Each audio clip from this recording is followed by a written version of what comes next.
Okay guys, we are in the losers bracket again. Another best of 5 and another chance for Team Dynouh and for Team Daykwaza to make it to the grand final. The losers bracket final, and it is party time. Another series starting up with Infernal Shrines this time, where especially Team Daykwaza can show if they have it in them to go to the final match, because Breeze was bragging earlier this morning that they're gonna go for some really quick wins. Now, that didn't really work out for them in the first series. Now, they won it, don't get me wrong, but it was definitely not the quick 3-0 that he predicted. We have, of course, 20 heroes completely banned. Again, if you're not familiar with the rules of Meta Madness, it's a tournament concept that I designed a couple of years ago. 6 or 7, I believe.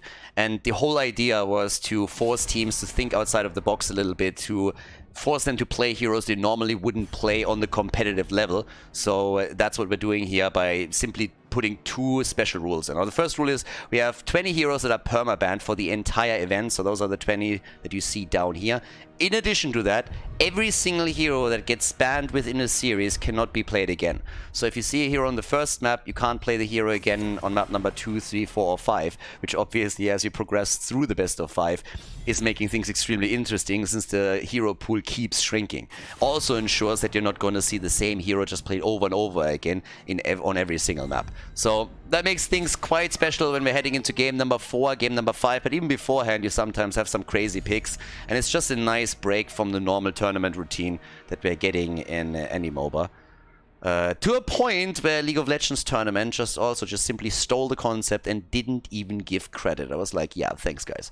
Could have at least given a shout out. Either way, we got the Bright being first pick now. Lunara and Garrosh, the first picks here for Team Daykwaza. Breeze on Garrosh, that's also going to be nice. And they're actually quick about it. So now that we're on Shrines, we have Leo. A lot of wave clear, double global. So they are already in a position where they can execute a bit of macro play for them. Ultralisk Zeros, banned, doesn't get them. Could see a Zarya, though, being played by the red team. Now that's at least a consideration for a ban. Yeah, that's at least something that you could consider here to ban out. Doesn't necessarily mean that it's really going to be their choice, but it has to be on their mind. So ETC gets banned. They don't want to give it over to the blue team. But still, what are they getting rid of? I don't really feel that painting supports at this point is necessarily the play. They already took Malfurion out. That being said, you could ban Deckard Cain.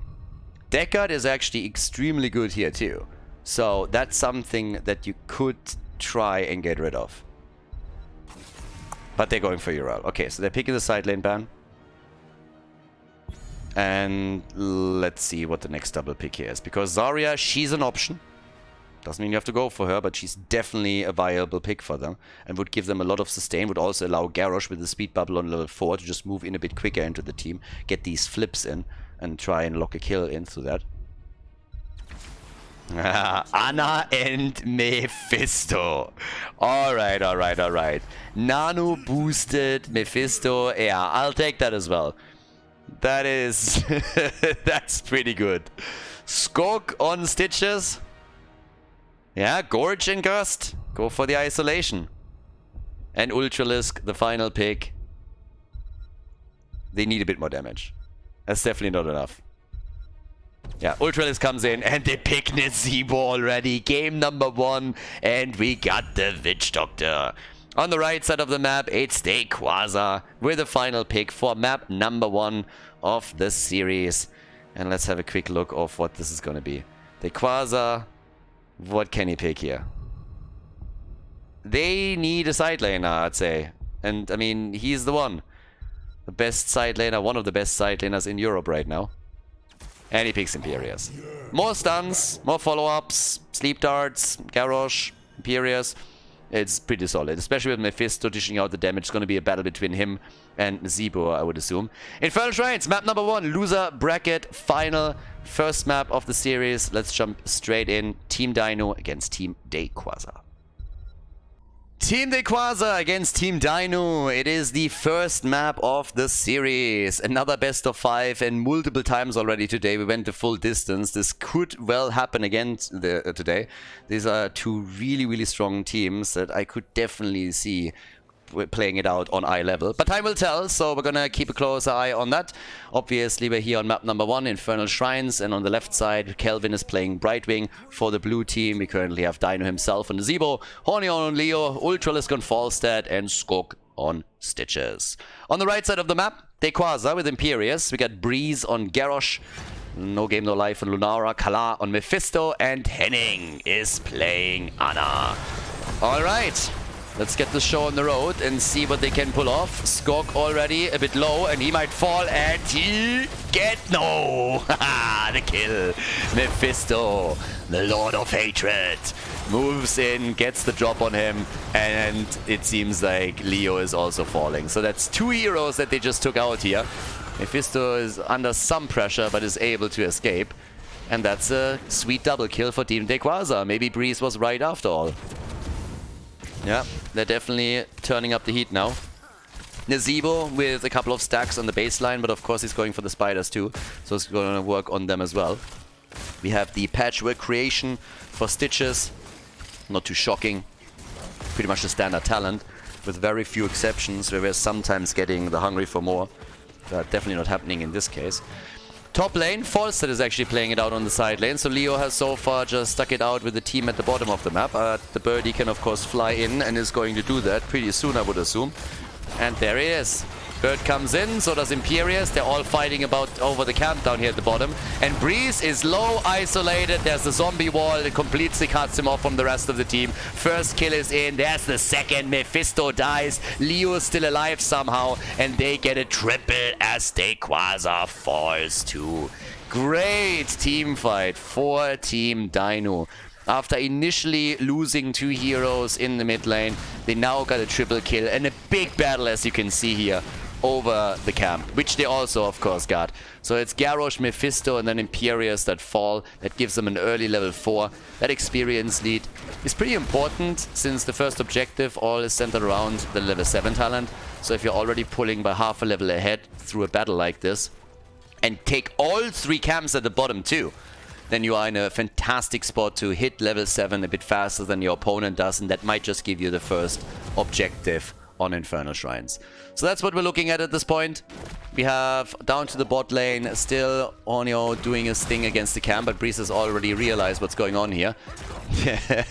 Was trying to steal it, but not that easily. Nice sleep that. Oh my god, Lunara, what a damage output. Double kill and the camp gets taken. Ah, I love it. Back and forth, right from the get-go. Kill after kill after kill. With 3 minutes into the game, we have 7 kills already. Straight in there. So, the first objective is up, but they are just brawling it out. Mad brawl here, and I love every second of it, but experience has swapped again. So, by now it's Team Daykwaza that is a bit ahead. Falstad at the top lane is still pressuring it out, as well as Lunara at the bottom. So both teams are aiming for a few more minion waves so they get the early level 7 talent. Modder Punisher, the first one in the game here. And already a lead for a blue team. Small one, but still. Top side, here we go. They take even the wall down a notch. Daykwaza has to try and defend it. But now that level 7 talents are getting closer, everybody is centering a bit more towards the shrine. Nice, there's the connect. Ultralisk is dead. Mephisto with a finishing move. Leo is about to die, so is Brightwing. They get another triple kill. 3 heroes down and full control of the shrine. I mean, Falstad was the first one to be in trouble, and they followed up on it with Mephisto, and then they were able to get more kills. Leo didn't stand a chance there. Brightwing, of course, also desperately attempting to escape. Nazebo at the bot lane gets also killed, so that's the Witch Doctor gone. And Team Daykwaza is taking a significant lead here. Right now, we have 8 kills, 2-3, and they're going for the drop on Leo. Ooh, boy. That is getting a bit out of hand. 1 level advantage, they get the objective, and in addition to that, they now also have, I mean, a chance to maybe even take the fort down. Ooh, that... No, they triggered the stun before. The jump was triggered before the wall. Oh, that is horrible. That's Wood League play. Guys, always make sure you're behind the gate. baited over the wall for an easier defense. Now that backfired. Oh, they are falling apart here. They're absolutely falling apart right now. That's nasty. 10 kills to 3. Look at the levels. They are about to hit level 10. And once they have that, who's going to stop them of taking 1 or 2 forts here? It's a mad disadvantage and experience. They're going for another kill. And Leo, he does stand no chance. He's going to die to the damage over time. Well, maybe not. Leo? He's alive! He's indeed alive. They took the fort down, but Leo made it. Leo actually made it. No trade activated. But absolutely brutal performance here by Team Daykwaza. Yeah, Leo got real unfortunate. Triggering the Punisher jump before the wall, so that contributed to them being able to take the fort down. Now they're just playing ping pong with the camps down at the bottom of the map. And thanks to their level 10, they can of course push this even further with a fort bot lane. Take this one down quite a bit. And yeah, not too bad. I mean, all the way up at the top, Dynouh is currently helping Kelvin to maybe... I mean, they can't really do too much here. With Imperius on the lane, what are you going to do? They don't have a chance to really get anything done. They get some stacks together for Nazeebo, but that's about it. The wall has been destroyed. Congratulations, but you need to do way more than that. Bambi gets thrown out. So Lunara is still safe. The hook, on the other hand, hits Breeze, and that's the end of Garrosh. He's gonna die sooner or later. Seems that at this point it seems like later. But he's definitely going to die. So yeah, Breeze falls, buys the team a little bit more time. 4 kills to 10. And 69 stacks now for Nazeebo. Gets a few more together. Also working on the completion of his level 1 quest. Yeah, it's that late game for him that's going to be big. Oh, but they're fighting this one. Garrosh or no Garrosh, they don't care. They come in from every single angle. An Ultralisk has experienced the wrath of Bambi. Lunara, oh dear, she's low. But so is Falstad. Ravenous Spirit. Imperius is dead. And Ultralisk, does he survive? Well, I can spoiler you a little bit. Stitches might not. Anna is dead. Hello? Nazeebo down. Mephisto down. Leo down. Ultralisk low. Garrosh gets snacked up. They take the camp. They get the hook. They take Lunara down too. What the fuck is happening here? Everybody is just dying. All of a sudden, we have 20 kills in this game at the 7-minute mark. Breeze is on the run, dodges out and survives, but he is the only one. Oh my god. Holy cow. They are totally killing it here. That is game 1. This is not game 5, everybody. We're looking at game number 1. And they are fighting for every single inch of the map. This is crazy. So the next objective is spawning. And this is, by the way, the second objective. I think. We are at level 13. This is objective number 2, right? I'm not crazy. Normally when you're at level 13, we're talking objective 3. But this game kind of escalated a little bit with all of these kills. So at this point, we got the quick move, 8 kills to 12. Yeah, Antonio is dead again. Oh boy. Leo activating his trade. He's going for the double digits here. There's 6 times that he died already.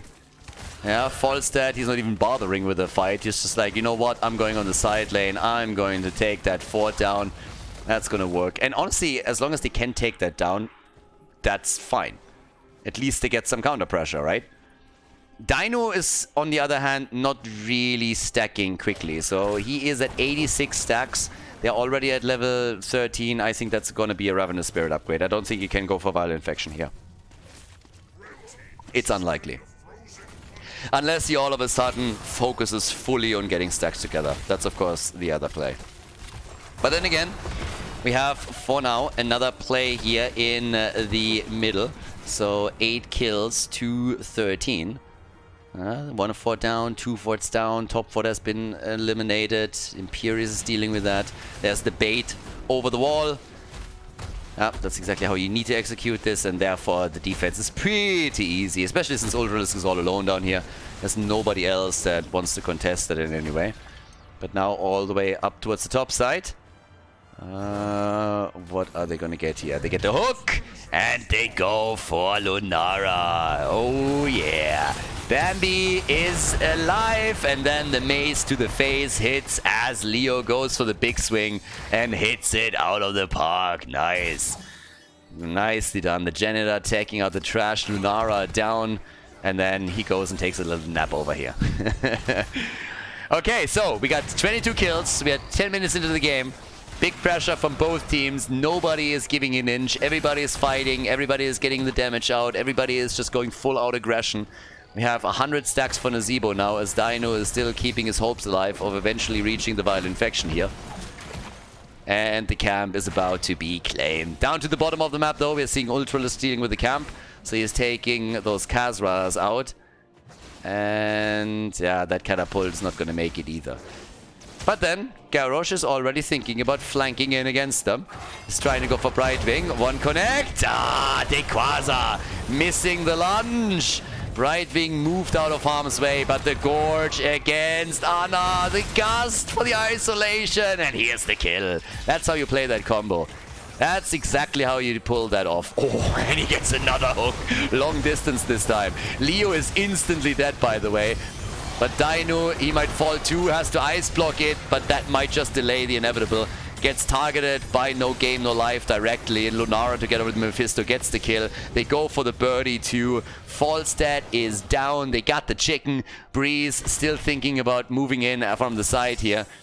Brightwing also still alive, but holy hell, 26 kills for now. So yeah, that battle was rough. The ice block saving Dynouh for a few more seconds, but nobody could really help him out. Once that the ice block is over, he dies regardless. Leo died too, and then after Falstad got dropped, this was of course the end of the battle for them. They just had to move back and slowly were trying to escape. Yeah, next objective hasn't even been announced yet. But what a first game between these two. 44,000 damage for Mephisto, 23,000 for Falstad. He is the top damage on the blue team. And Leo has died 7 times. 7 deaths on Leo. Okay, so in the middle of the map, what do we get there? They're taking the camps out. Yeah, Shrine activating. And this time it's an Arcane Punisher. But of course, the 2 Shaman camps, they are still up. So both of them are currently just going for those. One after another gets taken. We'll travel through the top lane, where only the blue team still has a fort standing. So they will have catapult support too. Level 18. I mean, there's still a level advantage for Team Daykwaza, right? So they still got that little lead. But there's the opportunity now to go for another Punisher and maybe take even the first keep of the game, depending on who takes it here. Yeah, so they try to go for the kill. No Game No Life is dead. Bambi is down. That's the main damage dealer gone. Actually, I'm lying. Mephisto is still here. But that's definitely one of the damage dealers out of commission. Breeze is also low, so that's bad news for the red team. And Dynouh making sure that he's not hiding in the bush there. They definitely know that he's on the run, and they find him. So Garrosh gets killed. That's the second one eliminated, which means that Team Daykwaza has to give up the Punisher. Oh boy, what a game. Continuous back and forth plays here by the two teams. Nazeebo has, by the way, focused back onto the minions, so he's going for an infection. If he wasn't, he wouldn't put so much time in trying to get his stacks together. So he's sitting at 50 now. Will in a moment. Yep, 51, and that brings him extremely close to his completion. And obviously he's only 1 level away from level 20. And when Viral Affection kicks in, then boy, Team Daykwaza might lose this after all. They've had a big lead throughout nearly the entire game, but now they're starting to really struggle. The objective didn't go well for them. They lost a few of their heroes. They're falling behind in experience, where just seconds ago they were still holding on to a level lead. Pulverize is now also, of course, part of those team fights, and that's a huge asset to have. And with nobody going for Nazeebo, he's simply playing for the bottom fort now. And Nazeebo can murder structures. I mean, yeah, just look at it. He's completely crushing it here. They're also taking the one in mid lane down. Seems like both of the teams are looking towards level 20. And Nazeebo, he is nearly getting his Vital Infection stacks. Now Lunara, is she going to make a play for him? She's trying. And Dynouh might have just overstepped. Where's Brightwing when you... Oh! The fuck! What a hook! What a hook! Oh my god, Lunara is dead. Mephisto gets gobbled up. The bottom 4 has fallen. And that could be the kill on Mephisto as well. Cast, everybody turns into a pirate. Arrgh, hitting the buttons, going for their ults. 3 heroes down on the red team. They're going for Henning and they drop Anna as well and can now go for the core. Look at this shit. Look at that hook. First the chase, the bait. Dynouh is such a master baiter. That was so well done. Baits it out, the hook comes in, and that is the beginning of the end right here. It allows them to go for the core. Who needs the Vile Infection if you can end the game even before that hits? Fantastic play by Team Dynouh. They take the lead in the best of 5. GG and well played, the 1-0 at the loser bracket final. Before we head into game number 2, make sure that you subscribe to the channel if you haven't done it yet so you don't miss out on any future content here on Khaldor TV. Tumble Spider Queen, second map everybody. Monster Hook at the end of game number 1. Team Dynouh has taken the lead in the losers bracket final as they're going up against Team Daykwaza. So, now the chance for the blue team to pull even farther ahead here. Or for Team Daykwaza to ensure that we're getting at least 4 maps out of this series and lock in a victory on map number 2, which is Tomb of the Spider Queen. We're gonna get a Carrigan ban again, aren't we? They're banning out Medivh and we're gonna get the ban on Carrigan. Of course we do. Okay, but well, with that being said and done, we now have of course an opportunity for, I mean, again, like, I honestly thinking a little bit about what normally gets played here on Tomb in the previous games and what they could play around with. I think Urel got banned on the first map, so she's still playable here. That's one pick. We have seen quite a few of the games where then either Butcher or Diablo was taken, but both of them are not eligible anymore for play on this map. Tanks are, generally speaking, one of the roles that is in that is pretty scarce here at the Meta Madness tournament because of all of the pre-bans that we have. So while in the early games you still have a few that you can play around with, it thins out the pool very, very quickly. But we've seen multiple Rexa plays on this map. Leo's obviously out at this point, but you could still rely on Rexa if you wanted to. I've seen a couple of plays also around Chen even.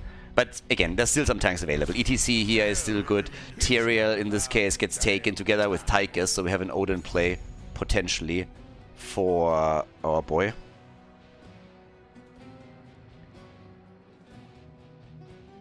And alright, what are we getting for the red team now? Yeah, there she is. Urel, ooh, and Varian.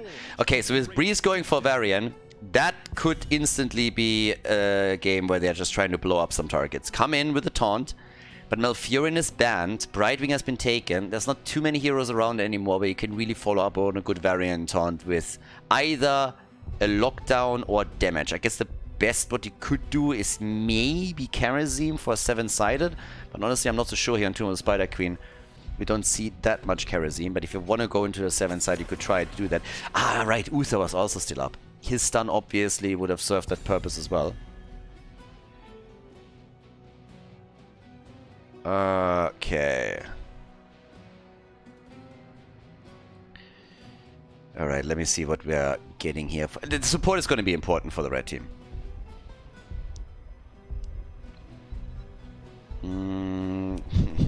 They're really waiting this out quite a bit.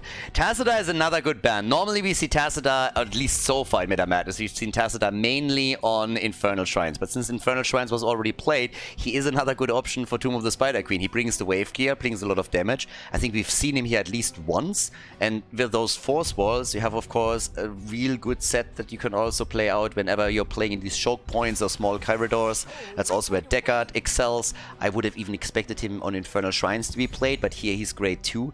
Not only can he interrupt you on the channel, there's so many choke point fights where he comes really in play with his AoE abilities. Diva,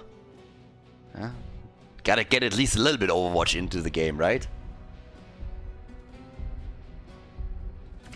And here comes Auriel. Alright, the whip for Auriel. Yeah, whipping the team into shape. Cassia. She's our last damage dealer for the red team.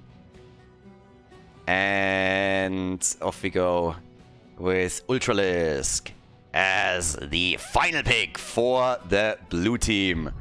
Okay, what are we getting for them? Alarak. I'm a fan. Let's go. Let's see what Alarak can do here. Alarak, the final pick. Tumor Spider Queen, map number 2 in the loser bracket. Finally at Meta Madness. Let's go.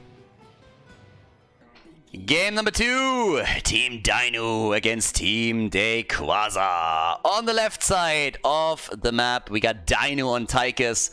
We have Honio on Diva. Skok is playing Tyrael. Kelvin on Deckard Cain. Ultralisk on Alarak. And over on the right side of the map in red, we get Daykwaza himself on Urel. Breeze on Varian. Kala on Gul'dan. No Game No Life is playing Cassia. And we're getting Henning playing Auriel. Okay, party is starting. We get on level 1 immediately the extended lightning. So negatively charged on level 4 is going to kick in, and we're going to see Alarak stacking it up and see how far he can go with that. But, well, as it stands, there's a lot of stacking happening. He's not the only one. We have the Echoed Corruption locked in from Gul'dan, and on top of that, Cassia also going for the Thunderstroke here. I like it. Good start into all of it. So, let me see who's going to be able to pull ahead here. It's obviously a really cool map because you're going to get a lot of fights. We're going to have those gems playing out time and time again. And personally, I'm really curious how this combo is now going to work out for particularly Team Daykwaza. Varian had limited success so far in Meta Madness. He excels, of course, when you can get him with Stukov, you know. Yeah, Tyrande would have worked, by the way, too. So that's actually another one that I didn't even think about. Tyrande was still up, and the good old comp between Varian and then a Tyrande stun is nice, as long as you can keep Tyrande alive. With normal heroes, that's problematic and not really possible, simply because there's so many heroes that have a lot of mobility, Tracer, Genji, Zeratul. But all of them are banned out here, so that makes the Tyrande an actual option, and she's seen quite a bit of play in the tournament. But yeah, we'll see what they can pull off for now. Either way, we got Breeze rotating between the mid and the top a little bit. Oh, look at that. Daykwaza, the Space Goat, is checking in on the left side. It's like, yeah, let's have a bit of a look at what they are doing. And I suppose it's going to trigger a move for the Siege Giants now by them. Flattening the minions real quickly, and then it is Siege Giant time. And the blue team won't be able to contest that in the slightest. So this... What are they? I mean, Diva is moving over now, but she's going to be too late. So 2 camps for Team Daykwaza. Good for them. Yeah, Diva's a little bit too late.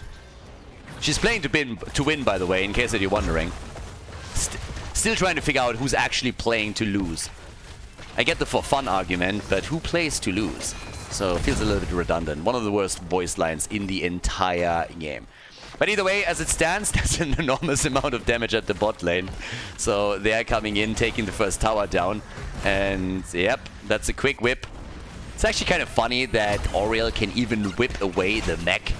Gul'dan is down. Damn, the fight continues. Seems like Varian is also in trouble. Breeze! It ain't easy being breezy. He dies. Tychus gets the 2 kills. He went for the bigger they are. Good for him. And that is the blue team opening the second map up with another victory. So, 20 stacks for Cassia. That's the good news. No Game No Life has been able to get good stacks together here. Yeah, we currently have down at the bottom of the map Daykwaza with the 15 stacks. So, yeah, that's looking pretty good as long as they can, of course, maintain those and turn them in eventually. Good luck with Deckard Cain, the old man. Alright. Deckard, I honestly think that the hero is a fun addition to the game, but it's such a meme. Deckard Cain in every single Diablo game that I ever play is like, oh, stay a while and listen, story time. And you're just sitting there, it's like, shut up and identify my crap. It's just like, that's the only interaction that you ever had with the guy. It's like skip, dialogue after dialogue, and it's like, dude, identify my shit, and that's it. So, But 2 kills to 0, level 7 is what they're playing around now. The blue team definitely controlling the rotation and forcing the red team to react here. They could of course turn this around if they're landing a solid combo. And as mentioned, Cassia is stacking nicely, so if she keeps it up, the late game is going to be pretty good for them. But she's not the only one that's stacking here. You also got the Anubarak factor that you shouldn't forget about either. So there's that. Level 7 talents kicking in for both teams. We still have only 20 gems delivered for the blue team. And what are they gonna grab here? Well, off we go. Okay, so let's have a bit of a look at this. We're currently taking on level 7 the second wind for Varian. Yep, Daykwaza has to retreat here. No game, no life. Careful, baby! And with that, we now have, of course, the opportunity to still try and get a few more gems in the middle before we finally turn in. And both teams have enough for a Webweaver wave.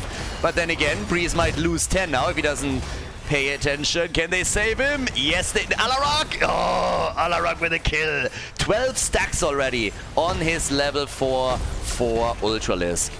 They just take his heroes away. They stole his Maiev, they stole his Karrigan, and at some point Ultras just said, I'm going to unleash all my anger, all my pent-up hatred and rage. And I'm going to go full baby rage on you with Anubarak. And he's landing combo after combo. 14 stacks for him now. He was the one killing Breeze. That's of course a few gems. Some were recovered that were still lost. 40 stacks then again for Cassia. I really like the way that he's stacking this. With how much they're brawling on the map, that's awesome. That's 15,000 damage right now for Cassia. Anubarak is sitting at 10k, but he's going to get a bit farther ahead here too, of course. And in comes another move potentially. Level 10 getting closer for both of them. The Webweavers though, starting to push in. Dynouh would love to get Odin.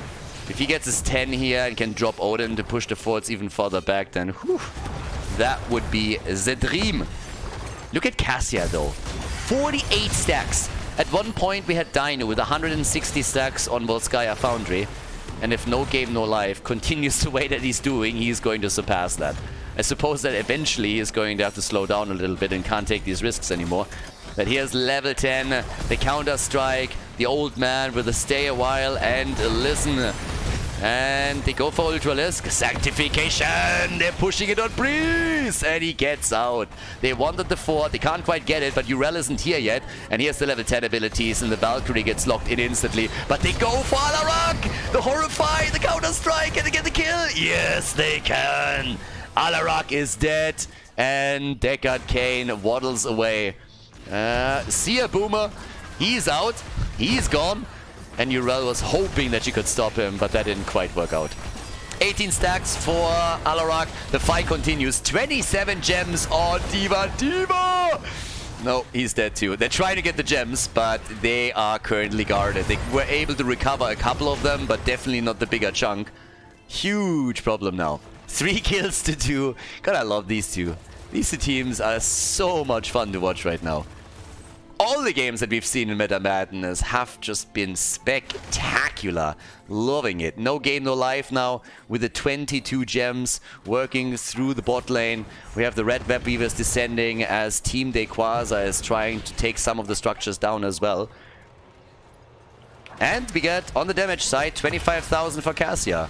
Cassia is still crushing this. So, yeah, gets a few more hits in. And, of course, in the mid lane, that's where we have the camps collide plus the Webweavers. So if they push this through quickly, they would be in a solid position here. But okay, let's see what they can pull off. For now, we got already the quick move in with the Valkyrie. That didn't really work out. Oh boy, there's the Aegis trying to save the day for them. Gul'dan could drop another Horrify and does, but he doesn't isolate anybody, just pushes Tyrael back. They might still get the kill. Sanctification was already used, so they can't utilize that anymore. D.Va is dealing with the bot lane in the meantime, and they have to rotate up towards the top. Nice combo against Urel, but not good enough to seriously threaten her. And more damage pushed onto the structures as the wall crumbles, and they go for the fort. 66 stacks by now for Cassia, 23 for Anubarak. Late game is gonna get wild if this continues. And also, even before the level 13 talent, we have Gul'dan nearly done with his level 1. He's at 30 stacks. That's something that you normally want to have completed around level 16, so you get the synergy with the Ruinous Affliction. If it's a little bit slower, then it's not really a big deal, but it seems like he's going to complete it way before. Yeah, now it's turn-in time again. And the red team, they have enough gems. Red team have plenty of gems at this point. So, at this moment, what do we got at the bottom of the map? No game, no life. He's slowly poking the fort down a little bit at least, but they're trying to now get at him with D.Va. The whip! Oriel cracking it over here. But missing that a bit. They got level 13 talents already. They are moving in for Cassia. Combo. I like it, but it's not good enough. And here comes no game, no life. More stacks. Damn, damn, damn. Oh, the Horrify! Beautiful Horrify! And what a fantastic counterplay. Oh, that was nice. Now they go for the kills. But boy, that was big. That was absolutely huge. The Horrify and then the counter Sanctification and the old man with another ult. They're even chasing Dynouh now. And of course, he is not going to get away either. He's going to die, but that was extremely well done. Nice move by Dynouh, I like it. But of course, it's still not going to matter. I'm still fighting it out over here. But yeah, just to get you a bit of an idea of the fight. So this is where this all started. This is the aftermath of the battle. After we saw the 2 ults coming out. But now Gul'dan, he was the first one to fall. Alarak, again, losing his sadism stacks as he died too. But really, really nice how they played this out. 77 stacks for Cassia, 31 for Gul'dan. He died so quick in the last fight, he couldn't even get any stacks together. Skog with the holy ground. And yeah, it's just pretty amazing. Okay, so as it stands, we have still very even kills between the 2 teams, 4 to 5. And of course, with the Web Weavers, even before that, the bottom fort was already taken out. So structurally, there is now a lead in the game for Team Daykwaza. And we have them moving through. This time, though, the Valkyrie hits. They're trying to make the play. Horrify got used to the counter-strike, negating most of this. Top lane fort is going to fall. Bottom of the map, the keep is going to get attacked soon. Yeah, that's why D.Va is starting to split off here in the mid lane. Has to. Yeah. And funny as it is, Gul'dan is not going to complete his quest before he hits level 16. He was so close, but since then, things haven't really gone his way. Another isolation attempt. Aegis gets played. Holy Ground was a bit of a problem for Breeze there, but they're still getting out. Both of the forts are gone. Bot lane keep hasn't taken damage. Not a lot at least, but they made it through the wall here. And they're still collapsing onto the mid lane again.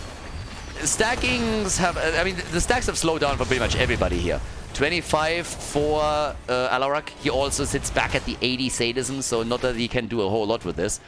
But I gotta give some credit still to No Game No Life, who with Cassia is still working it and is getting serious damage in. He's by now top damage in the game, 46,000, and this can of course continue easily. Beautiful whip into the wall by Henning. And that's a kill against Tyrael. They got the level 16 advantage. Yrel jumps in and they are executing another play against Ultralist that drops him. Kelvin helping them to retreat. No way for them to get a kill here. Good damage by Dynouh, don't get me wrong. But that was at no point threatening a kill. So now they can go for the boss. And we might just see a tie in this series. Yeah, we might just see a tie here. So... if they can keep the momentum up, good for them. Obviously, the boss is going to be taken. There's still a turn-in possibility for Team Dynouh. They could even think about trading the turn-in for the boss defense, as we so often see. But the game isn't over yet. Now, this is not over by any means. We've seen crazier comebacks than this one, but there's no denying that there is an advantage for Team Daykwaza. That's definitely a thing. So, as it stands right now, Yrel is already hopping down to the bottom, trying to establish this even more. If they could have killed D.Va here, can you imagine 35 gems lost? Yeah, No Game No Life moved in too, was trying to flank them a bit here. But up at the top, the boss gets attacked and they're pushing this back.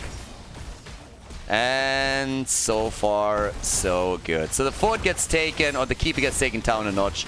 They won't be able to completely drop it. That's of course another turn-in that we currently see here. And here we go. Thunderstroke and Echoed Corruption. Both of them are continuing. But it's really a bit of a meme. At level 13 he had 30. Now we have 4 levels, 5 levels after that, and he only got an additional 4 stacks. So for Gul'dan, things didn't really go well after that. Whereas in the meantime, we have 100 stacks together for Cassia, and the damage output from her is just going to ramp up more and more and more, especially since it just doesn't seem that Team Dynouh has any option of really getting to her. No game, no life. Did he even die? I think he died once, right? No, he didn't. 0 deaths on him. 52,000 damage. Tychus is, of course, also with Odin just crushing it. If he gets to 20, the big red button is going to help him even more with that. But yeah, the turnout here is great. Topside keep is going to be in trouble. The boss already took it down a bit, but this Web Weaver should definitely destroy it. And over here we get another. These Valkyries right now are really hitting hard, and the follow-up from Gul'dan was great as well. So they are able to get another double kill. Tyrael and Alarak, they're both dead, and now they go for the keep. It's going to be at least one keep that falls. And as you can see, I mean, look at that combo. The Valkyrie, when it hits, bam! And then the follow-up from Gul'dan, the Horrify, it allows them to get the double kill. And of course, by now, they take the keep at the top lane. They're moving towards the middle. There's even another one at the bottom of the map that technically they could try to aim for. They're so close to level 20 that there's a solid chance that they're getting their talent and the advantage, therefore, and will move through all of this. They're going for the second keep. One at the bottom is still in play. Alarak is back in 4 seconds.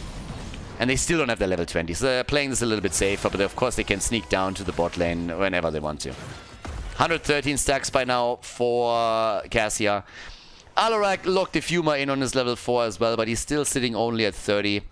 Has 2 towards his level 1, but that's pretty much it. Now, 10 more seconds until Gul'dan is back with his Haunt, has upgraded it with the Storm talent.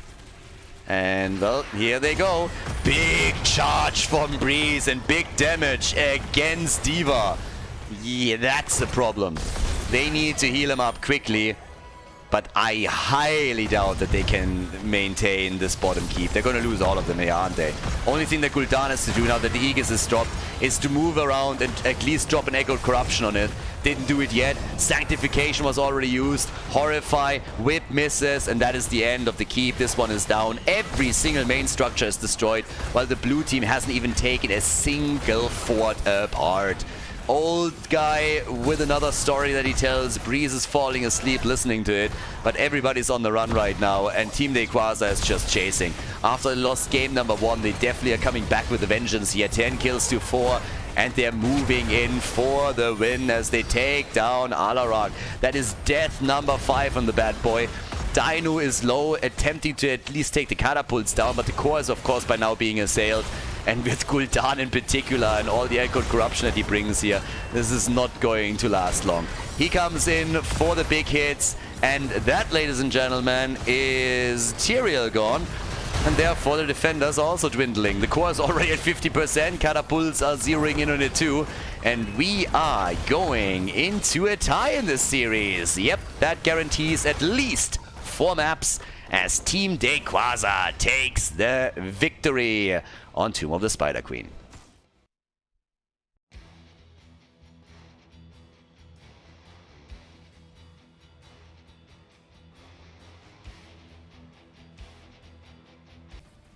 Okay guys, Battlefield of Eternity, game number 3. So they pretty much reduced the series to best of 3 at this point. And there's a little bit of chaos going on right now. We currently have a bit of a situation because there's another event at the same weekend, and wires got crossed a bit what the schedule wires got crossed regarding the scheduling of 2. So both of the teams are currently playing with one sub-player. We got Masquerade over on the right side, and on the other side we are currently having Skok in play for them. So both of the teams are playing for the sub. Both of the teams are totally fine with doing this, just so the guys are not really too surprised that the players kind of switched a little bit, but we talked that out with them before. We kind of found a solution for it though, and I don't know why that, I mean, again, we had a workaround. Apparently there was also some communication issues. It's a bit wild, honestly. I don't really know what's going on. Everybody is fine with playing though, so we are continuing as is with Team Dynouh and Team Daykwaza, and we'll see which team is taking lead here in the best of 3. So let's have a look. We got Murky Band. I mean, don't get me wrong, I would like to see the fish, but a ban on Murky is something that I definitely did not expect. So, but yeah. Kind of wild. They definitely know something that we don't, so yeah. But, well, at the same time, now that we're having not only Medivh banned out, Kerrigan is also getting banned, so that's 2 of the normal heroes for Ultralisk immediately obliterated. It's gonna be the same for most maps. I suppose towards map number 4, maybe number 5, they might change things a bit when the hero pools get a lot smaller, or that at least the available heroes within a role. But as long as you can, you're going to get rid of Medivh and Kerrigan just to make sure that Ultralisk is not going to murder you. They pushed him out pretty successfully a few times now. We have Chromie, by the way, as an easy first pick here. And on the other side, we're now getting Greymane and Diablo. Alright. Dibbles and Greymane, so that's damage on the Immortal that you already have. And Diablo also in a pretty good position here to get some wall stuns in, to combo some of the engagements off. The thing is, he doesn't have Malfurion to follow it off, but we still have Tyrande, so keep Tyrande in mind a bit too, because we talked about her in the context of the previous game already. But at the same time, this is now a situation where if you pick Tyrande, you have a follow-up on Diablo, and on top of that you have the Hunter's Mark for the Immortal damage. So you pretty much are killing 2 birds with 1 stone. Don't tell Peter. Whereas Rexa and ETC is now chosen for the blue team, which is, by the way, also a really, really nice combo. Kelvin subbing in, by the way. Mixed up a bit earlier. Yeah, it was kind of crazy. There were a lot of wires crossed here. I mean, Masquerade initially couldn't participate in the tournament because of a wedding, to my knowledge, or at least he said that earlier. But he can sub in now, so he's pretty much back from that. But yeah, at this point we got Rexa and ETC both chosen, so we got the stun combo. With ETC you can always go for a slide and then try and just simply pinball the target straight into the Immortal stun. That's one of the main reasons why he's successful on this particular map too. Chen, and there's Tyrande. Nice! Tyrande is getting picked together with Zagara, so you had a little bit of wave clear on top of that too. Vision, of course, as well around the Immortal, which is another thing that is pretty nice. So, Karazim gets banned. I mean, 7-sided strike against Diablo would be kind of neat, and of course if you can follow up on Tyrande and Zagara with somebody that is mobile and can jump in, that's also a big win. If Ultralisk doesn't get his assassins, he just goes for Karazim and plays him. There's Thrall, so we get probably a side lane Thrall, a 4-man Thrall, so therefore Crash Lightning, and we get Uther. That's pretty neat if you are ending up having a target engaged by Diablo and then flipped into a Tyrande stun. So if that really happens and Greymane tries to come in for the kill, then you can always move in with a Divine Shield and save the target. So that leaves us with the last pick, Daykwaza himself. It's side lane Arthurs as we are headed into Battlefield of Eternity, game number 3 of the Losers Bracket final here at Meta Madness. Let's go. Game number 3 on the left side, Dynouh on Chromie. We got Ultralisk on Thrall, not with the Crash Lightning though. Despite the fact that he's going to be part of the 4-man, we are having him with the Rolling Thunder here on level 1. So the standard talent you would take when you're going as the side laner into Battlefield. Rexa, played by Honio. We got Kelvin on Uther, and we got Skog on ETC. On the right side of the map, Masquerade subbing in here with Diablo. We got Daykwaza on Arthurs, No Game No Life on Greymane, Kala on Zagara, and Henning playing Tyrande. That's a lot of damage against the Immortal for sure. Thanks to Zagara and Greymane, they should be able to win the race. Chromie is of course fantastic when you just can go for the continuous poke during those stalemates in the middle. But still, pretty wild that they... I mean, there's definitely 2 different philosophies that are currently crashing here. On the one hand, you have a team that is looking for kills, that are trying to make that Diablo engage happen with Tyrande. Howling Blast, of course, another option. You have a lot that you can use to lock a target down, which Rexa might in a second experience himself, but Misha saves his butt. And then on the other side, you have a team that is also trying to just poke from a distance with Chromie as best they can. And they're stacking a lot of CC too. And that's exactly what we're seeing here against Masquerade. And Diablo is down. Nice. Okay, easy and quick kill. We now have for the bottom of the map, still Arthur's doing his thing. Trying to soak the experience here for them. 1 kill to 0. Top lane, that's where we currently have Kelvin, Ultralisk and Dynouh still battling it out for camp real quickly. There's nobody really contesting it. I mean, right now you have only Zagara and heading over here. The Owl can of course be YOLO'd out time and time again just to provide a little bit of vision for them. Yeah, 1 kill is all that we got thus far. But they dropped the biggest boy. They dropped Diablo, the Lord of Terror. So far, he hasn't really been all that terrifying. In fact, they were terrifying him a little bit as they got the kill. And that's Chromie again. Chromie is so obnoxious. Like, every time you're trying to go through a choke point and she's anywhere near that, she's just getting one hit in after another. In this case, we're having a bit of damage dished out, and she gets the stacks slowly for her level 1 7 up to this point. And of course, Masquerade is trying to get some stacks together for himself here. So that's what's happening. But again, we have the push towards the top lane now as they're going for the fort. They obliterated the wall earlier, so good for them. In this case, we get Zagara with the Envenomed Spines. That was more or less a given. In addition to that, the Frozen Wastes, but also stacks for Thrall. So he's going to go for the easy stacks on the Frostwolf pack so that he later on gets the potential synergy with the Alpha Wolf. You have a couple of options when you're playing Thrall, obviously on level 16, but going for the pack stacks on level 4 always allows you for a bit better mana management, and then the options on level 16, depending on how the game runs, and given the fact that they are up against 2 pretty hit point heavy frontliners, one of them in a side lane position, that's going to very likely be the Wolf and just the added damage. The interesting part about the drafting in general is, by the way, that with Arthur's now taken as a side laner, it also removes him as a potential main tank for later on in the game, and that could definitely become an issue. If we go to map number 5, there won't be any main tanks around anymore. Nice stun into the Immortal Stun, by the way, beautiful, and Daykwaza nearly falling here.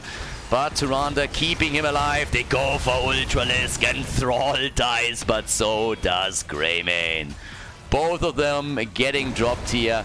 Nicely done. And Rexa still alone up at the top. 14 stacks for Chromie by now. First objective has been taken down a couple of hit points by the red team, so they are in the lead. Hoping for the halftime show, of course. If they ever make it over there with Tyrande and Greymane, they should be able to claim this one. But the counter damage is now slowly tickling in too. But the red team, I mean, it's just hands down way better with their immortal damage. There's no denying that. With the Hunter's Mark and Greymane, it's not even a question. Zagara, not even mentioned. There's Arthur's though, so there's the kill. And this is all the CC that they have. I mean, they got the Wolves from Thrall.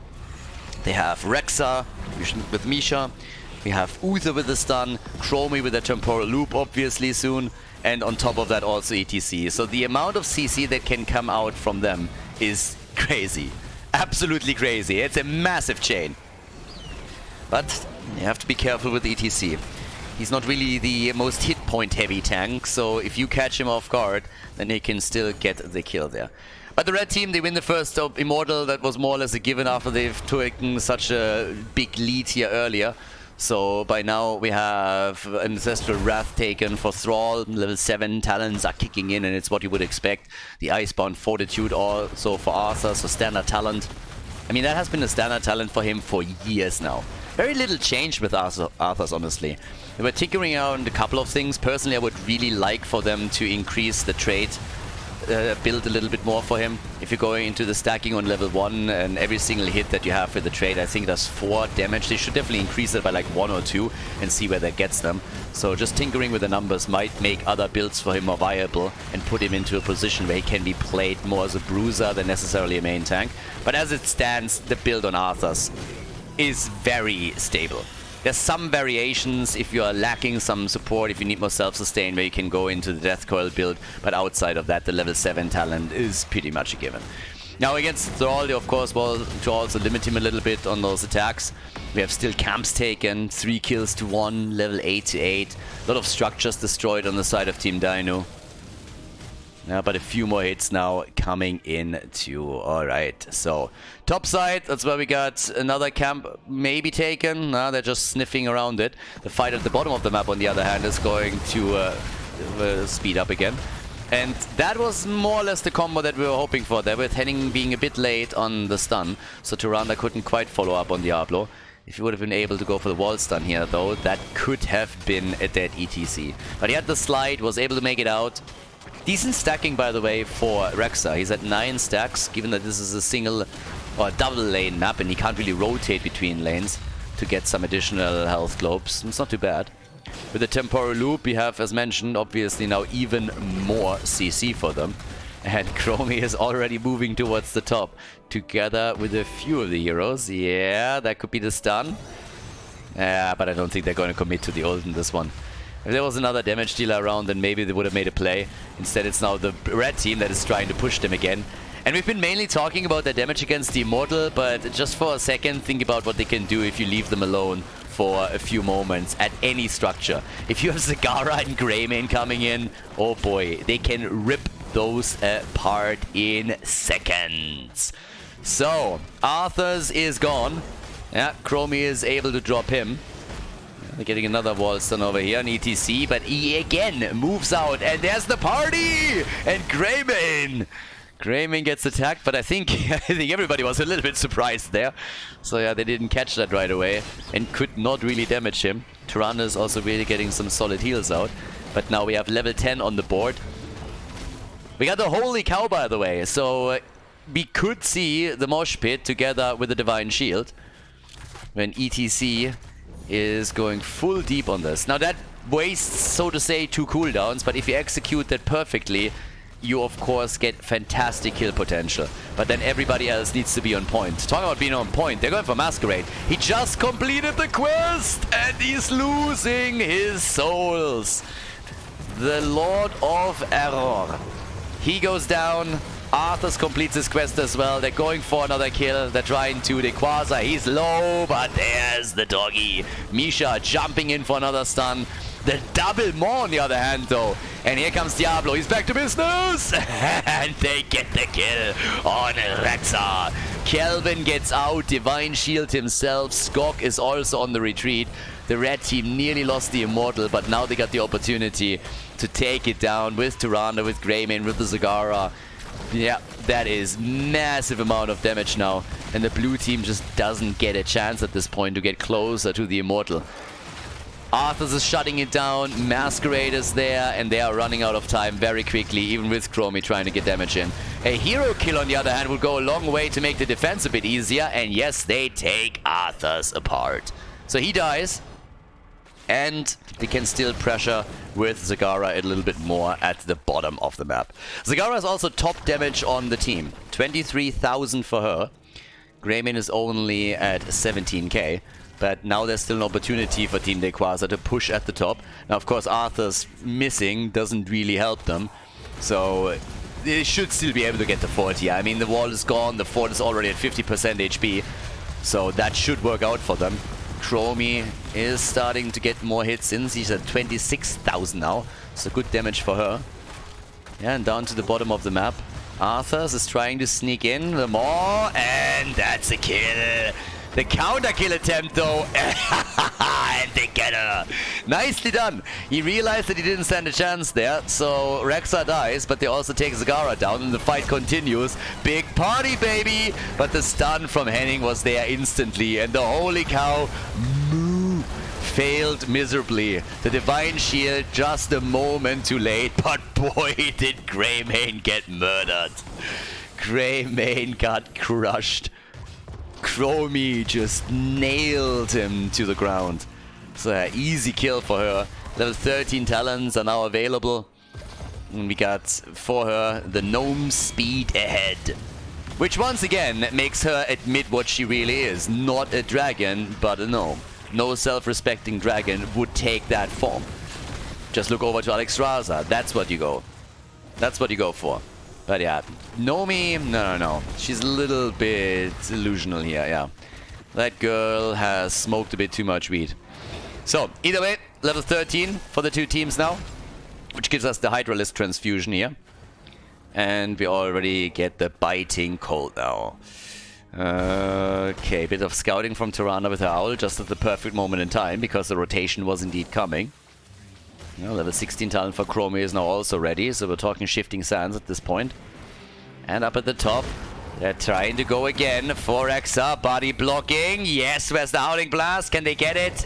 Uther is already on his way, and Chromie appeared just in time to help already out. So yeah, without Greymane, they couldn't get the kill quick enough either way. Uther would have been there in another 4 or 5 seconds. But now that the next objective is up, they're taking the Shaman camp, so the opportunity to maybe finally get an Immortal for Team Dynouh. Keep in mind, this is the 3rd game of the series, so we have a tie between the 2 teams. And they're coming in here with another quick hit, and the halftime show is won. So they are starting to pull ahead here on the objective. Good for them. Can they lock it in though? So far they lost 2. Oh boy. Oh god. That's a stun, and the Maw might save her. Nah, I'm just kidding. Zagara is dead.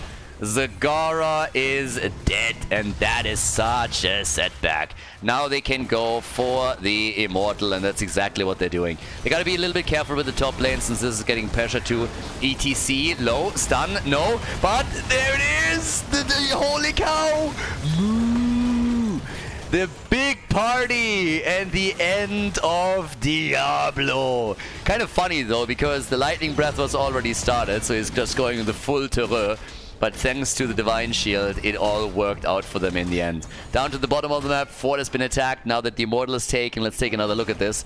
But this is how you execute the Holy Cow, everybody. Look at him. Dance, baby, dance. And then the Divine Shield, just at the right moment. They get the Diablo kill, and ETC survived. Ultralisk is now already starting to push out the top wave as the Immortal is coming in. And that's, of course, a big shield that they're running here. Really, really big shield.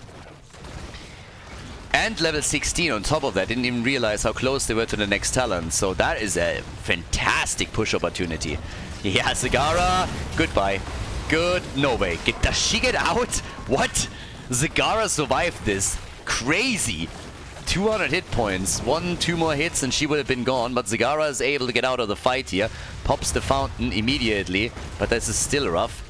Now, with the level 16 talents, we also got the Alpha Wolf, so that's another cool talent for Team Dynouh to have, given that they're up against Arthas and Diablo. I spoke about this a little bit earlier. Quest on level 4 was already completed a while ago. More poke is happening, and they hope for the keep, of course, here. I mean, they really want it. And they want Diablo too, I suppose. Yeah, the Maw gets used again, but this is just a zoning Maw. Doesn't do anything else. Misha is still alive. And here comes Arthas, moving in from behind, but the keep is already gone. The Immortal moving towards the core. Mini Misha gets killed, but they can, of course, drop the Immortal before it does actual damage towards the core itself. As it stands, though, it's 16 versus 16. Both teams now with even talents, but the keep has fallen. And that's a real nice advantage to have. Uther should be able to make it out here. Maybe Masquerade asked for a little bit too much here. Rexa with a feign death. ETC slides out, and they're Gucci. They should all have the fountain cooldown still up. Yep, they pop it quickly. And with 10 kills to 3, this game has, at least on the damage side, been gone only one direction. Okay, again, ETC with a slide. The bullet hits him hard. But Chromie is still poking, and she's not stopping here. 48,000 damage from her. Hasn't died yet. And they want the camp. There's catapults at the top lane now. We're only 15 minutes in the game, so they're not scaling too hard yet. Core and minion waves should be able to deal with that on their own. I doubt that somebody has to go back yet. But it's of course an uncomfortable situation, as the catapults are massing up at the top lane. That the red team is in here. They're still posturing around the bottom of the map as both of the teams are eyeing down that camp. 44,000 damage for Zagara now. And Greymane is still poking. Like, they want this. Divine Shield is up, by the way. He Divine Shields himself. There's the mosh pit, and it gets Maud. More on the mosh pit, and that doesn't look like a good fight for the blue team. They're in trouble here, especially Skog. ETC is low, and he gets killed.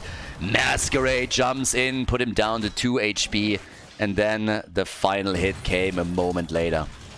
And of course, by now, unless Chromie gets a surprise kill, with a combo, this is likely gonna be a bit of a setback for the objective since it's spawning in a few more seconds. Quest is completed though for Rexa. That's actually pretty nice for them because that means that Rexa and Misha are now having an increased hit point pool. So yeah, that's solid. And we're slowly getting towards level 20. But as expected, Catapult at the top hasn't really done too much. So there's no problem here. Halftime show now is won quite easily on the other hand. So that's another thing. We have on level 16 the Celestial Attunement right now. So the cleanse is finally available. But already the move with Chromie and her ult, she now has the level 20. And in this case, she went for the Piercing Sands. And they are taking Diablo down again. Yeah, Dibbles gets murdered in this game, and he's not going to be the only one. If Henning isn't getting away from this real quickly, he dies too, and yes, indeed, Tyrande falls before Diablo's back to business. They go for Misha, but they can't even get the kill here. So despite the fact that they had such a huge lead on the Immortal, they are not even guaranteed to get the objective at all. Instead, there's the Divine Shield now to save ETC. Dibbles with another barbecue, and this time it costs Misha her life. So Chromie, she's doing damage at the top, at least attempting to remove the shield a bit. They're obviously still thinking that they're losing out on the Immortal after all. Ultralisk with his ult. They move in. ETC. Moshpit interrupted. He dies, but so does Diablo. In comes Greymane. They want the kill, but they can't get it. Instead, it's Greymane who's low, and Daykwaza is also running into trouble. Great more against Rexa and Misha, but that's not the only two that are getting really dangerous here. Daykwaza is about to fall, and no game, no life. Can't find an opening to come in for a kill. Kelvin was low, but he still made it out. They still got the fountain down here, and some of them still have the cooldown up too. So now another owl, and it hits. It's Kelvin, but they're still trying to fight it out, and eventually they're going to lose this one. It has to happen. Greymane, he needs to be real careful. If he goes a bit deeper, he's going to die. Now it's kill after kill after kill, and the big advantage for Team Dynouh is that they're of course getting more experience as all of this plays out. They will likely lose the objective, especially with Zagara, just keeping them rolling. But this is level 20. Pretty soon. Core is also getting attacked now. There's 3 catapults. They might do a bit of damage. It shouldn't be too much. But Arthur's is also back in 8 seconds. So I guess the core is going to get scratched a little bit. But here comes the play. Or at least the attempt. But no. Tyrande was ready for it. Yeah, catapults get taken out. 91% on the core. So they lost a few of the hit points. And Chromie isn't doing too bad here. I mean, they have it down at 50% HP. That's better than I expected, to be honest with you. Level 20 talents. Utho! He has the redemption. They kill Zagara. And what a party, Mosh! What a party by ETC. 1 down, 2 down. And they're gonna go for Masquerade 2. Can they take the Immortal? I guess they can. But guys, that is gonna be core, isn't it? They're gonna go through the top now. I mean, they're chasing, but check this mosh pit out. That's where it started. Big mosh pit coming in. They take Zagara down nearly instantly. Uther is back, and they can simply go towards the top. They realized it too. At some point, they were like, wait a second, guys. Why are we even bothering with this? Let's just go for the core. Arthas was trying to stop it, and you can all see what happened to him. He got caught in the loop and then just crushed. Team Dynouh moving in and taking Team Daykwaza down on the 3rd map of the Best of 5 series here in the loser bracket final of Meta Madness. Nicely done, GG, and well played as the blue team takes the lead.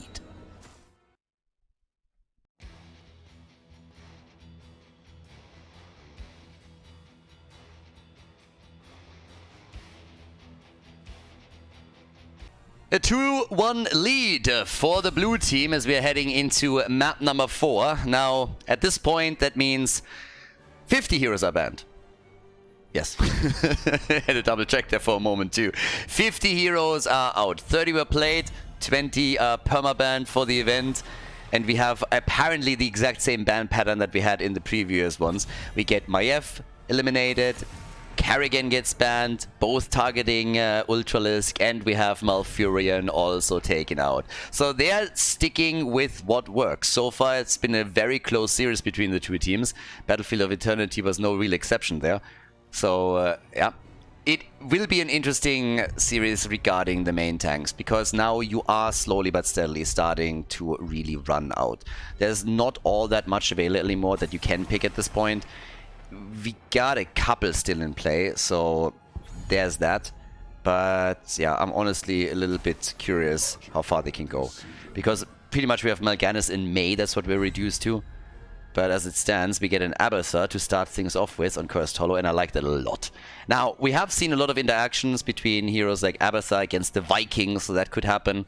But the tanks definitely will be interesting. Now, Chen is also still available, so you could try and play Chen in the main tank position. We got Sonya, she'll do in a pinch if you combine her with, let's say, Zarya and Abathur. Ah, but there's Mal'Ganis and Illidan. So Ultralisk is apparently expanding his pool of melee assassins a bit. Illidan for Ultralisk. Unfortunately not with Abathur. But they could still also add Zarya. I mean, both of the teams could. And here comes Kharazim. Great, of course, with Abathur. We talked about the Slabathur quite a bit.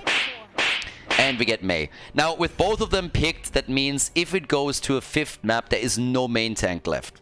None.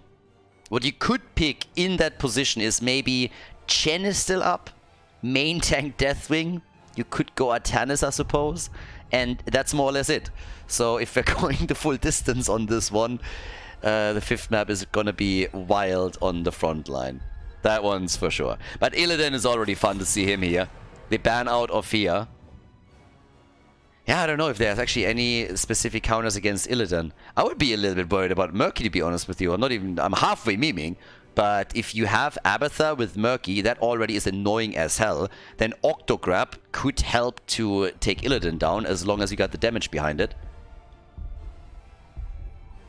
They thought about it on the last map, on Battlefield of Eternity. So why not on Cursed Hollow, right? Vikings, if you want to play global. Cho'Gall is available, but... do you really go for him here? I don't really think so. It's gonna get wild. And keep the boss in mind too. Everything that helps you with boss battles is of course also neat. So if anybody decides to go into a Zarya, the expulsion zone could help you to sneak in a quick boss if your opponent doesn't pay attention. Morales and Jaina.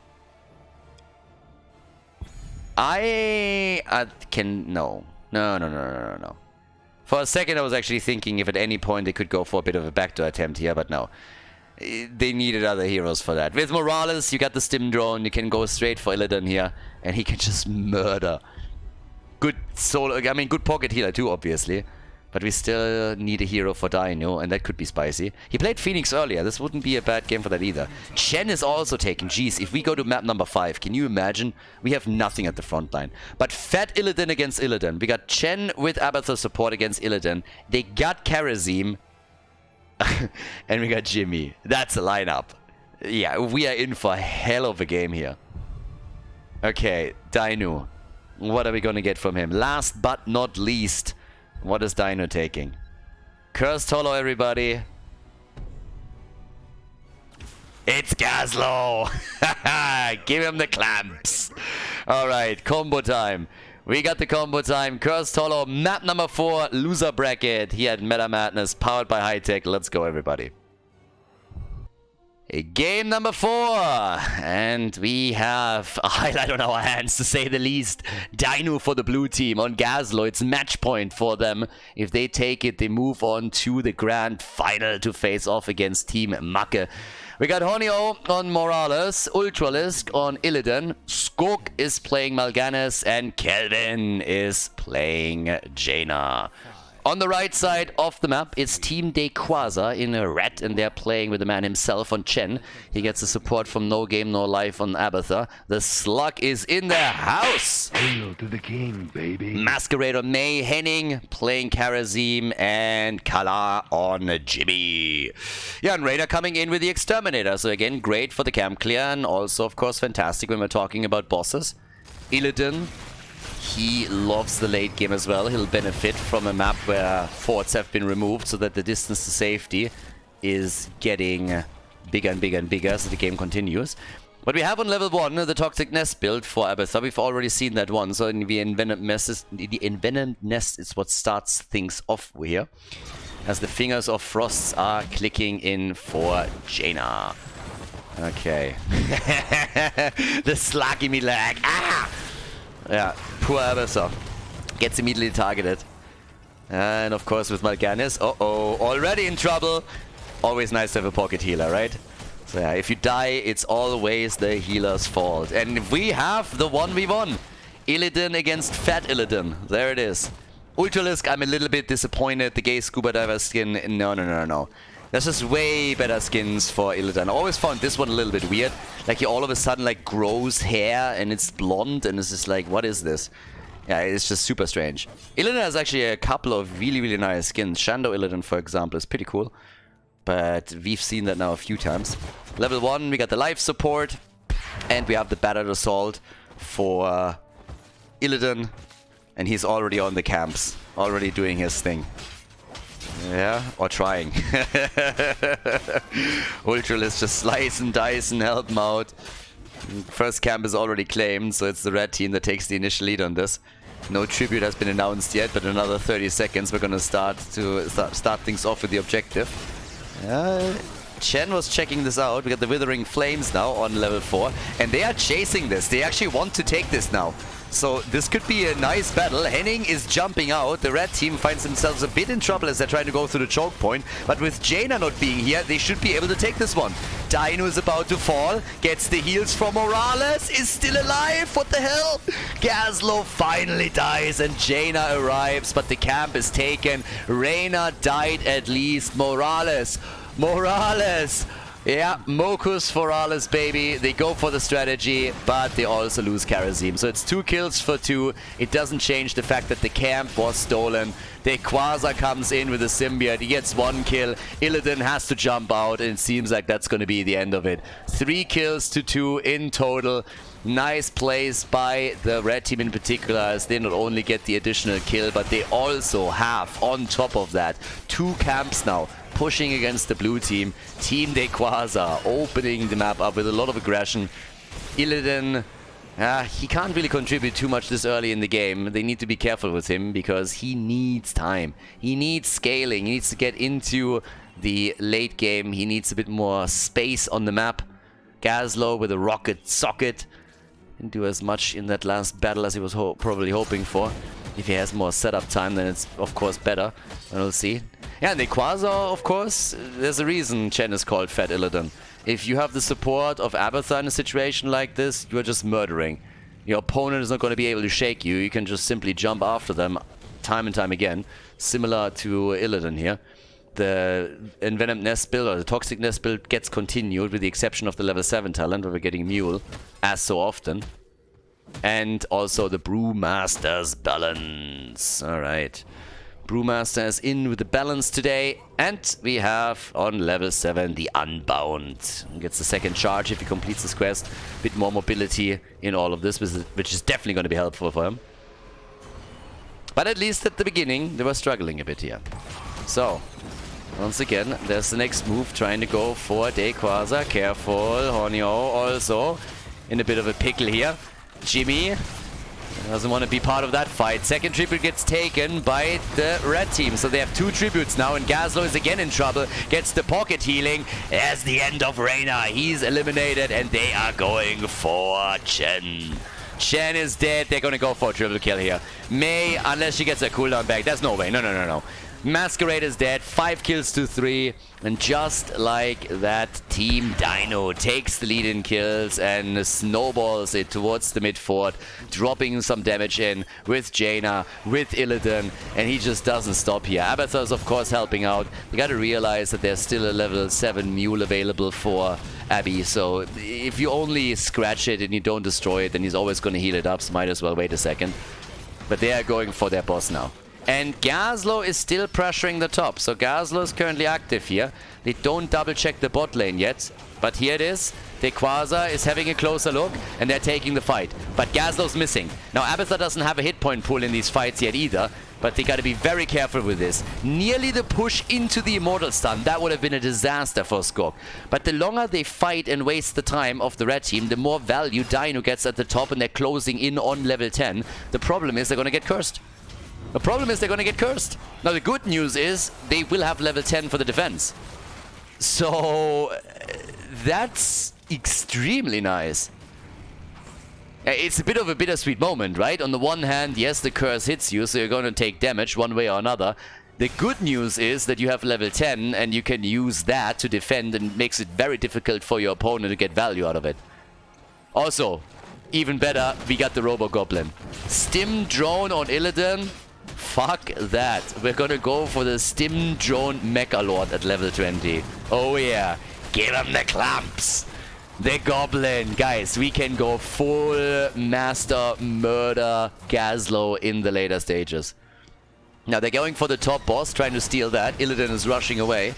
It's a bit of a weird trade, honestly, because they're losing their fort at the bottom of the map. Illidan is dealing with the mid lane. The red team has now decided that they're going to claim the boss bot side. And since they already took the fort down there, this one is going to march straight over towards the keep wall.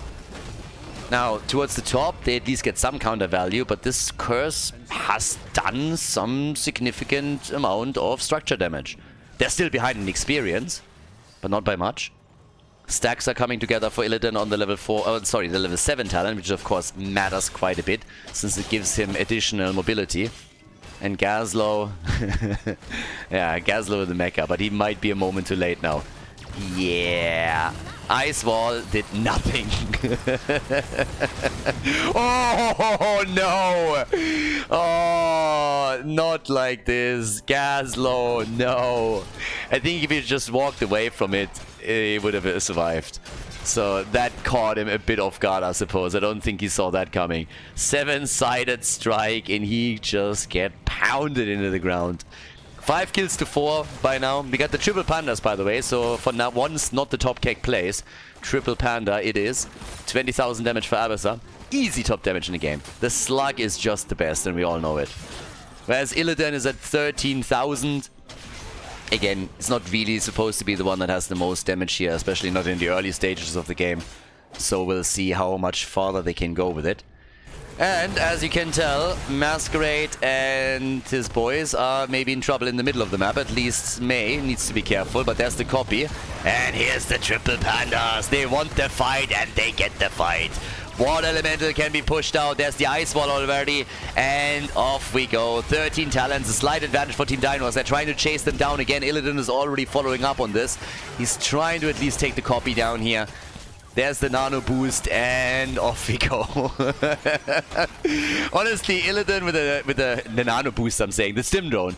Illidan with the stim drone is just incredibly funny. It's just really funny. And this one thing that I haven't really talked about yet is that there is a severe lack of CC for Team Daykwaza. And with the CC, I mean mainly hard stuns. Now, they got some slows and stuff. But when we're talking about real hard stuns that they can chain, there's not a lot available for them. They can play around May a little bit, drop an Ice Wall maybe defensively, but either way, it's not going to be easy in late game teamfights for them. They need to come through with the damage and really just win that battle. But look at Illidan just driving them away here. Yeah, he's thriving in these situations, and we're still quite early in the game. It's only level 13. Yeah, but there's the Ice Wall. They got to get away from this, and Ultralisk, he needs his pocket healer. So where's Morales? Yeah, Morales.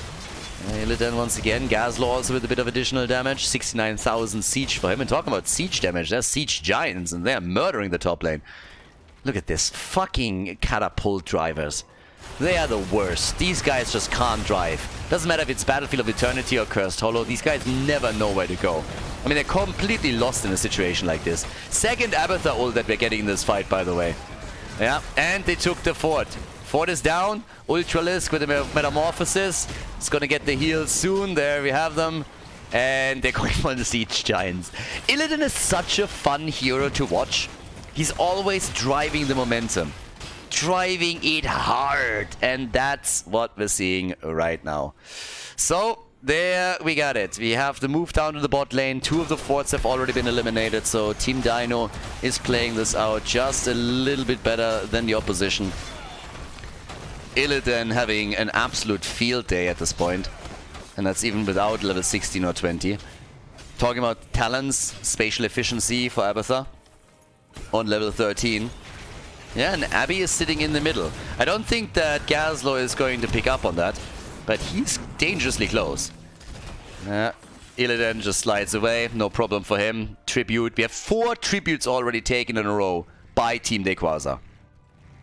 And Gazlo doesn't give a shit. Gazlo sees this one, he's like, yeah, whatever. Okay, I think finally we might see a move from them towards it. Also, Jaina is very, very close to complete her baseline quest and would then have Ice Block available. So that's another thing to point out here. But they're going for the battle. No team has level 16 talents yet. So, here we go. We could see the pandas again. I mean, if they go for the triple here. Daykwaza is getting ready for it. It's only half a level until the blue team has 16, so they need to force this now. There's the quest completed, has the ice block. Ultralisk jumping in, jumping out, looking for opportunities. But there's the move for Morales, and she survives. No, she doesn't. Illidan is dead, and so is Morales. The two of them, they died, and so did Mal'Ganis. The team is falling apart here.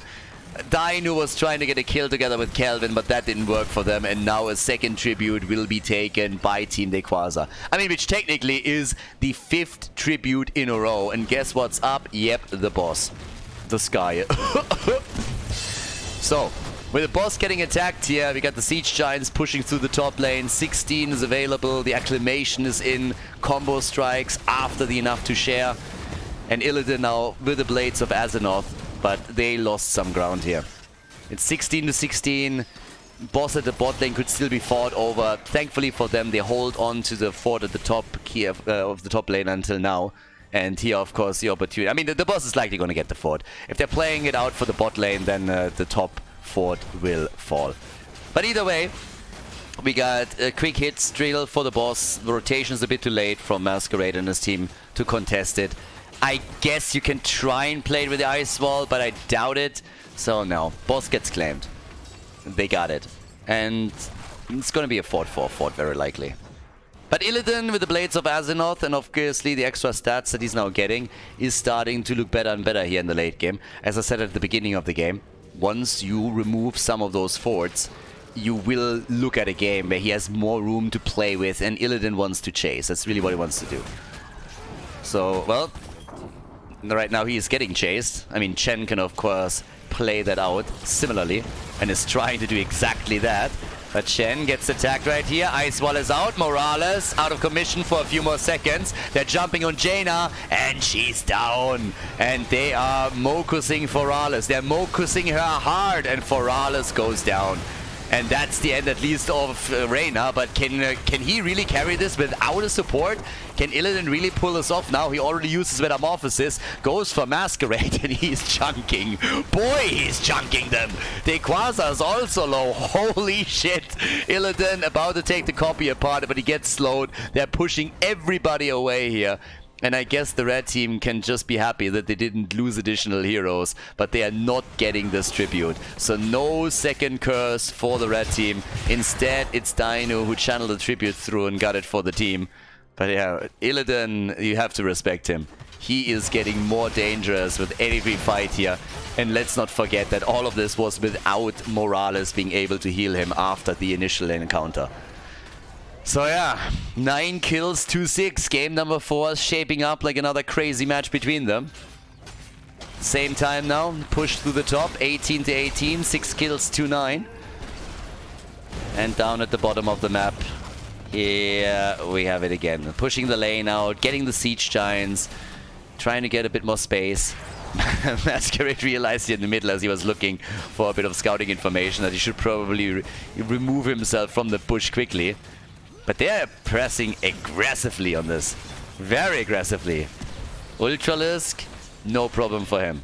No issues. The tribute is up again. Tiny little experience for Team Daykwaza, but it's nothing that really would force the issue, especially around the next tribute there. There's toxicness everywhere, by the way. I mean, duh. Also, we now have the envenomed spikes in. Spatial efficiency, as I already said, so no soma transference. And in this case, we have Rallying Cry, the bonus of attack speed and the Giddy Up. So no paint them red in this game. The channel should easily come through for them. Illidan, yeah, he's on it, and so is Chen. But the tribute is taken, so now they're probably going to wait it out for level 20. Yeah. No bosses up, no camps up, can just defend the lanes a little bit, and everybody will try and get the experience for the next level. We have no real stacks up anymore either, but yeah, Jimmy is gonna play a big role in the next fight just with the support. Oh boy, that's bad news. That's a double catch on the camp. They're trying to come in now, and Morales! She goes for the stim, she doesn't get that out. No stim used by Morales, but we got Karazim and Reyna destroyed. Both of them dead. The copy is about to fall, and guess what? Illidan is doing Illidan things. He is chasing, he is jumping, he's trying to go for a Chen. He's just looking at them, he's like, feel the hatred of 10,000 Storm League games. Comes him, tries to take him down. They have the level 20, but that's a curse now. And they can't even fight for it. They have already lost 2 of their heroes. So level 20 for both of them. That's the Elemental Conduit first. We already got the It's Raining Scrap. There's the Demonic Form and the Hospice Care after the Shield Sequencer for Morales. And Illidan is just jumping around. Hit after hit after hit. We have Shatter now though. So Shatter is in. And I mean, Chen... Honestly, if he gets this... Okay, Transgression. I would expect that Hive Mind. But Abathar hasn't made a choice yet. Tribute is up for collection. Is Masquerade really gonna try? No, Ultralisk. Look at him. Sniffed it out and immediately went for it. It's like, you think you can sneak in and prevent that from happening? Yeah, think again. That's not gonna be a thing. So off we go. By now, we're having them jumping in deep. They are trying with the curse now to take this down. And by the way, the top lane is also in trouble. Abathar has to defend it right now with the symbiote. Still no choice from Abathar, by the way.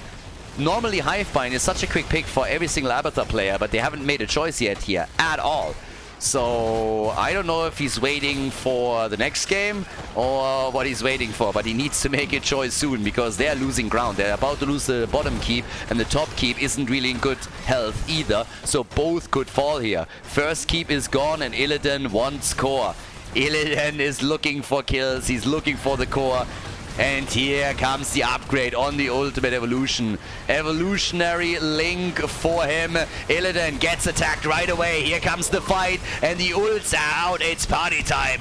Illidan wants to go for the party, but he's in trouble. And Ultralisk gets away as the catapults are still pushing damage onto the mid keep. The one at the top is likely going to fall. The curse is over though, so they can try and stabilize. They have to try. In comes Chen. Can they maybe hit another target? Illidan! If they get the heals and can then bring back into the fight, then maybe there's an opportunity. The pings are happening. The ice wall was perfect, hitting 3 of them. The battle's not over yet. Top lane keep has survived. And the one in the mid lane is also not down yet. The shots are being fired. The mule is working overtime. They really need to pay that guy. But up at the top, it's a similar picture. Abathar has so much stuff to do now if he really wants to mule this up. And they think that the boss is going to be taken. For the red team, the most important thing now is really to just prevent this boss from being taken because it would move straight in for the core. So that's crucial. Ultralisk, careful. Jesus. What a game again. Camp in the mid lane, of course, is threatening the keep. And this is Dynouh's opportunity to move on to the grand final with his team if they just get some kills here. Now, if another tribute is taken by Team Daykwaza, it means that they would lock in another curse against the blue team. So that is their big opportunity to push these lanes out. Fights are happening though, and how do they deal with Illidan now? How do they deal with Illidan at this point? You really gotta lock him down somehow, get that 7-sided going and then playing around it, but it's not gonna be easy for them at all. Illidan is incredible at this point. Hard stuns are the normal counter. Blinds work a bit, but anything that can stun him out, polymorphs, whatever you get is the usual way to play around him. And he just doesn't care. He's going for the boss. They're trying to jump in right now. He uses the Reyna's Raider to jump a little bit closer, and now he's in the middle. They still try for the boss. They know if they take it, it's an easy win. 7-sided strike against Illidan. The transgression. Skork is low. Skorg is low, Illidan is still fighting, Stim Drone is in, and here's the fight. The ice wall, and the blue team takes it. The blue team takes it, and now Jimmy is down. This is likely gonna be it. 1 kill already, and they're looking for more. They're getting heading. He's dead. They're taking the copy down. Abathar is still sitting in the middle here, gets even attacked by the minions, so he's also on the run. Wants to go for additional slaps, but can't do anything here. Daykwaza is the sole survivor on the left side of the map, and they're going for him hard. They want him, and Illidan is likely gonna get him. The boss on the way to the core. Daykwaza thought he's safe. Think again, baby. But Illidan has realized that he's better off just going for the core and ending the game. The boss is already here. The mid lane keep is starting to fall. It's gone. Skog dropped it. Now we got Jimmy's dead for another 20. Karazim for 27. And that, everybody, should be game. Of course, Chen is doing what he can here. He doesn't have an ult though. He's getting chased. The core is falling. It's falling quickly. And that's the victory. Team Dynouh with a 3-1 victory against Team Daykwaza as they move on to the grand final.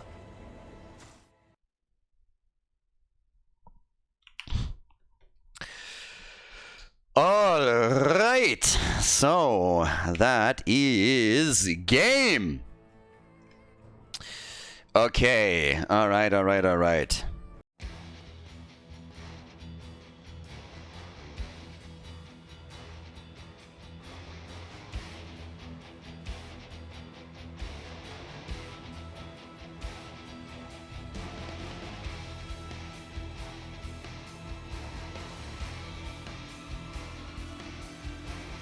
Thank you everybody for watching the video today. I hope that you enjoyed the show and the commentary.